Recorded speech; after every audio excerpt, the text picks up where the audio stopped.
वर्ण सुंदर व निसळ आहे, ज्याचे कमळासारखा ज्याचा नेत्रही सुंदर आहे, ज्याच्या बरोबर सतत सीता व लक्ष्मण आहे, जो जटारूपी वृक्षामुळे जो सुशोभित आहे.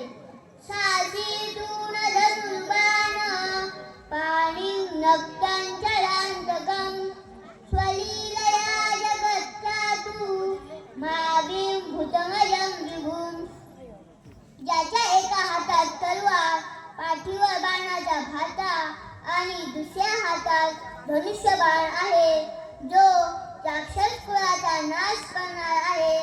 त्याचप्रमाणे सर्वव्यापी विभू व जन्मरहित असूनही स्वतःच्या लीलेने जगाचे रक्षण करण्यासाठी पृथ्वीवर प्रगट झाला आहे.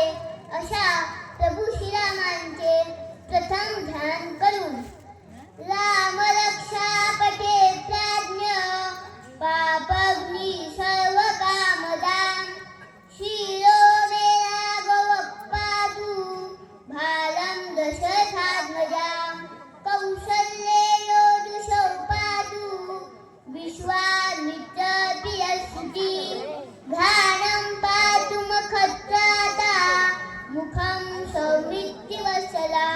रामरक्षा पापांचा नाश करणारी व सर्व इच्छा पूर्ण करणारी असल्याने शून्य लोकांनी तिचे पठण करावे. दुसऱ्या ओळीपासून कवच सुरू होते. रघुच्या कुळात उत्पन्न झालेले श्रीराम माझ्या कपाळाचे रक्षण करो. दशरथाचा पुत्र माझ्या कपाळाचे रक्षण करो. कौशल्याचा पुत्र माझ्या दृष्टीचे रक्षण करो. विश्वामित्र ऋषींना प्रिय असलेले श्रीराम माझ्या कानाचे रक्षण करो. यज्ञांचे रक्षण करणारे श्रीराम माझ्या नाकाचे रक्षण करो. तर सुमित्रीचे ज्यांच्यावर प्रेम आहे श्रीराम माझ्या मुखाचे रक्षण करो.